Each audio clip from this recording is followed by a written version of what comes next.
yesterday, the world was rattled. Holy hell. Jerry Jones just sent Micah Parsons out of Dallas to the Green Bay Packers. Our instant reaction was filmed, obviously, when we weren't live. You can see that entire video on YouTube. During that entire reaction, Ty Schmidt was very clearly on the side of Packers are winning the Super Bowl. Okay. Packers are winning the Super Bowl. And Ty was basically calling this for a few days. Ty was even saying, hey, if they want to give him $45 million, $50 million, $55, we got it. And also, next year's first round pick, do it. The year after that, do it. You want to give 5 first round picks, do it, is what Ty Schmidt was actually saying. Turns out, all you got to do, $47 million a year, $34 million guaranteed each year, and the highest guarantees in the history of a non-quarterback in NFL history. Who did the contract? Oh, David Mulugeta. This guy. If all of the records are broken when it comes to contract, Mulugeta's name is on it right now. What an absolute dog being able to get this deal done with Green Bay before presenting the Dallas Cowboys with an offer that I guess Jerry thought he couldn't refuse. Kenny Clark, great football player. Not going to bash Kenny Clark at all. And 2 first rounders. I think with what Ty was saying, I think that was more like what we all thought it was going to take for a guy like Micah Parsons,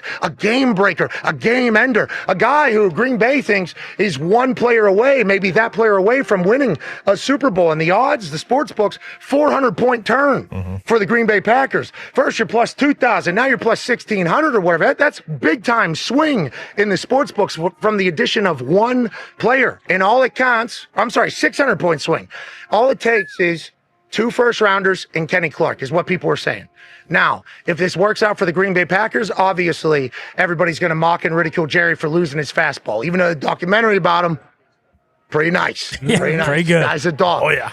But it feels like he lost this one, is what everybody's saying in the exact moment. And everybody thought he would get a deal done. He doesn't. AJ, let's go to you, pal. What are your thoughts on it all? I'm very happy as a Green Bay Packer alum and a fan of the team. I love it. I think it was a great move. But the thing about it is, Jerry, you get 2 first-round picks. Obviously, that's the Packers. What is this going to be, late 20s? Most likely for both those. 32 is what you're hoping. Yeah, I know. That's what I'm saying. The best case scenario, something happens and they get up in the teens or something, because these first rounders, pick number 3 is not the same as pick number 30. Now, you're still getting great players, but it's just a different level, I think, and you have a lot better chance to hit at 3 to 10, I guess, if you want a first-round pick on that one. But I am very happy for the Green Bay Packers. I think Micah is going to fit in beautifully. I think they will love. Can you imagine the first time he runs out of that tunnel when they do introductions with the defense? Well, let's talk to an owner of the team, Ty Schmidt. Yesterday, you had quite an animated response to this entire thing. Now you got a chance to sleep on it, maybe some wet dreams. Yeah, you never know. How was it, Ty? How are you feeling in the morning now as a Green Bay Packer owner and a guy that was saying, hey, whatever you need to send to Jerry, send to Jerry? Yeah, I'm on cloud 9, to be honest with you. I mean, it was just a fantastic night. Had maybe one of the best nights sleep I've had in a long time. And not just because we have football this weekend that matters and we had football last night, but I'll tell you what, I was ecstatic coming in the office today. It's nice to finally be on the side of, the Packers are in this situation sometimes in the past, and then I got to be the one who'd be like, you know what, I didn't want that guy. He's not going to pan out. This isn't the right move for them. They got fleeced or whatever. It was nice being on the side of the Packers actually got this guy, and I could just laugh last night as fans from other fan bases were saying, like, oh my, yeah, you're gonna love this guy when he's sitting out games or whatever the case may be. So I mean, a lot of people are talking about how much money it's going to cost to pay him. The way I look at it is, I mean, they're in their window right now, and they know that. They paid the quarterback, they paid the edge rusher. So I'm very, like AJ said, I'm very excited to see what Jeff Hafley will do with him as well. So, yeah, it is. Go win a Super Bowl. I mean, this is an aggressive move. Let's go win a Super Bowl. Yeah, have to get the Super Bowl done. And then if you're Dallas on the other side, obviously everyone's going to the, oh my gosh, the Dallas Mavericks traded Luka Doncic and the Dallas Cowboys lost Micah Parsons in the same year. That's terrible. It stinks for Dallas Cowboys fans, but it's another situation kind of like Green Bay with Jordan Love. Like, you kind of have to wait and see. It stinks right now. And you had your best player being Micah, but now you get 2 picks in the future. You kind of have to wait and see how it pans out, very similar to Jordan Love. Personally, I'm thinking this might be Jerry's swan song. Maybe Stephen Jones does say, hey, maybe it's time for me to take the reins. I'm going to go get this done for you, Dad. Okay, I'm going to go get you. I'm going to make you proud. I'm your firstborn, eldest boy, Dad. Let me take this team and take them back to the Super Bowl. I don't know if that'll happen, but if you're a Cowboys fan, just think like this. hey, in 2 years from now, we basically just guaranteed ourselves either Arch Manning or Jeremiah Smith with all the first-round picks Okay. we're going to have. I saw that out there. I saw that. And, Jerry said we got full first-round picks in the next 2 drafts. And who says that we ain't using that right now to go get someone? He basically drops a stay tuned at the end of this thing. Go ahead and run that, Foxy.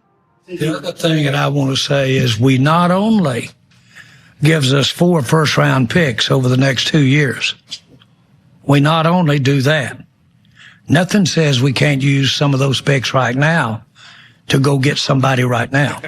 Don't rule that out. Literally saying, stay tuned. Okay. This shit ain't over yet. And this is kind of exactly what everybody has been chatting about with Jerry. And I think the documentary kind of lays out perfectly. This dude is a master promoter and businessman. This guy is a gambler. This guy even self-admittedly a little bit too good of a talker. Sometimes he writes some checks that his ass can't cash. Like he even says that in the opening of the entire thing. And during the premiere of this documentary, whenever he was on the red carpet, he said, the Cowboys will always give you a little bit of drama. If there isn't much to talk about the Cowboys, we'll kind of go in there and stir up some controversy. And I'll tell you what, a lot of the Cowboy fans, I think, are saying, that's what we're talking about, Jared. That's the problem. Yeah. We need to worry about winning a football game, not worried about driving up controversy. And if you listen to Michael Irvin this morning on Get Up, it is great to see Michael Irvin back on TV. Mm-hmm. Michael Irvin needs to hear that we are better as a sports world with him talking. In that documentary, he's phenomenal. And on Get Up this morning, he was fantastic. And he basically took some blame, saying I should have stepped in and said, Jerry, we can't be making this type of mistake. But he also said it looked like Jerry was hurt. He said it looked like Jerry was hurt. Jerry was obviously offended and felt disrespected by Micah Parsons, is what everybody around him is seemingly saying. And when the folks were saying he wasn't going to budge, I think that's because he was personally offended by the thought that he thought they had a deal done. Now, that deal, handshake deal, a lot of people were saying that's what Jerry bought the Cowboys on, was a handshake deal. That would have been less money than what the deal would have been for Micah Parsons for the entirety of it all. And it's like, that's an interesting situation because for Jerry Jones, as great as a businessman as he is, and I like that he's spinning it as they can make some magic out of this, everybody's calling him an idiot. Everybody's saying he's lost his fastball, and everybody is saying that he's no longer the guy to be running his team that he created. That's a fascinating time for Jerry, I bet, as he looks in the mirror at night. I mean, and his son, Steven, who's going to be running, in the future, whenever that comes. I just want to know, like we always say, you don't want to mix, did he let his emotions get in the way of business? Didn't Michael Irvin mention something about that? Like, hey, you can't. Well, I don't know. I mean, sometimes Jerry's an emotional dude. He's been running the Cowboys, I think, with his emotions for a long, long time, and it's worked out pretty well. Obviously, not the last 25 and 30. I believe in gut instinct. Yeah. Okay. And my gut, but he had to have I thought you were him for a second. That's why I jumped. Close your eyes. Ooh, jeez. He had to have thought. Okay, Jerry kind of has the same haircut as that guy from Rutgers last night. That was sick. Pretty sweet. Thinking about doing that. Yeah, is that what Hawk's saving up for? I think figured so. that's Hey, why. that's my big surprise, man. Don't blow it. Yeah. By the way, I love anybody that is that confident. Amen. I do too. National TV, I'm going to stand right next to the coach. Let's get some airtime on this thing. I like it. has Maybe to that make is the time. new cut for everybody. But Jerry, the thought of him losing it is seemingly what everybody is saying. Yeah. Man. Yeah. Everybody's saying it. Even the sports books. The sports books are saying the Green Bay Packers won this trade. Tone, this seems to be a massive jump for a player. This has to be the biggest jump documented for a defensive player getting traded, as opposed to an offensive player like a quarterback or something. This feels like big movement. Has that been chatted about? Yeah, it's huge movement because, like you said yesterday, there's times like when Rodgers came to the Steelers Super Bowl odds didn't move at all, and that's a quarterback. And now you have Micah Parsons, who is moving these odds insanely, not only for the Super Bowl but also for the division and conference and everything like that, and making the playoffs. But also for Micah Parsons, he is now odds-on favorite to win defensive MVP. I can't remember the last time that it's probably never happened that the odds-on favorite to be the defensive MVP has been traded to a team. And for a guy who roots for a team that has an elite edge rusher, like everyone can say, the Cowboys are going to get better at rush defense and all this, and Jerry can try to spin it like that. But when you have an elite edge rusher versus not having an elite edge rusher, it makes everything so much easier for your defense. Not only just him, okay, but Rashawn Gary's going to get his now. Lucas Van Ness is going to get his now. The corners, there's some questions about the Packers corners. They're not going to have to cover as long. It helps the entire team. So that's probably why, one, all those odds moved. because of that, because of his impact. 2, because there's going to be a lot of money coming in on the Packers because that's just kind of what happens. And then 3, just overall, that defense is just going to be so much better. Yeah, Tone, I appreciate what you said there because, we all talked about Revis Island and how much that affected every defense he was a part of because he can just take care of one guy. What does an elite pass rusher do for the rest of the defense, AJ? It's unbelievable. I mean, I played with Clay Matthews, a guy that every offense had to game plan around every single week. The guy's so explosive. It's just, like you said, okay, say we have a Revis Island type situation. We're going to lock this corner up on this guy, or he's going to follow the best receiver. Yeah, it makes it much more difficult. The other 10 guys can kind of play more of a shell situation and take advantage of the matchups that you have. But when you have one guy that can go, not only, but that's the thing about Micah, he's so versatile. It would give me nightmares as a D coordinator because this guy, like, okay, where's he lined up? Okay, sometimes he's standing up at a 2-point. He's lined up A-gap. He's mugged A-gap like he's an inside backer. And then when he's on the edge, he's such a pure and he's an unorthodox pass rusher. I feel like how he can bend and move, it's not normal. Most people are not born with the capability to move like Micah Parsons can move. And when you couple that with work ethic, this is what you get. A guy that can wreck the game every single time he's on the field. So it will free up those other guys on defense a lot, and it will create opportunities, I think, for the other guys on defense to make plays and to make impact plays. The whole worry about him not being able to stop the damn run. Jerry Jones said that. Where did that come from? The last couple of days, I feel. Jerry was really, how do you feel about playing Micah, this season? Well, I know we got to get a lead and run the ball. I know it's he said it 3 times. I know. Well, you just run right at these types of guys and things like that. So when was it that Jerry started trying to nitpick everything? Was it after the deal in his eyes wasn't upheld? Was he so offended? Okay. Was he so offended that then he started looking back?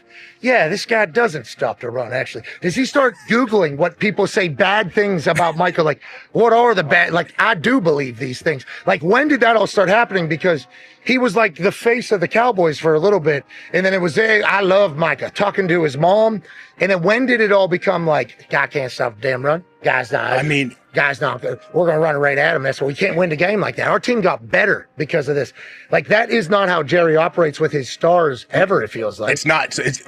Jerry is a master marketing guy. We know that. He's supposed to be in the wrestling business. Yeah. Oh, yeah. Sure. He could. Which is the problem. Unbelievable in what he could do. What if he was? Some people would say. Yeah. What if he was going back through his old? He could go back through his old grade, so you get graded every single play and you have in a game, and you get like an overall grade. And I bet, what if Jerry went back through some of Micah's old grades from his linebacker coach or his edge coach? He's like, hey, Mike, it says all your negatives are on run plays. What's going on here? Wait. Here we go. We can run with that. MA. You see that? Loaf, trader. Yeah, I guess if you want to, any great pass rusher, you could say, find some negatives. You could always find something, but it doesn't matter. The positives outweigh everything when it comes to Micah. It feels like that's how Packers fans feel, and it feels like Jerry's like, we're moving on, and stay tuned.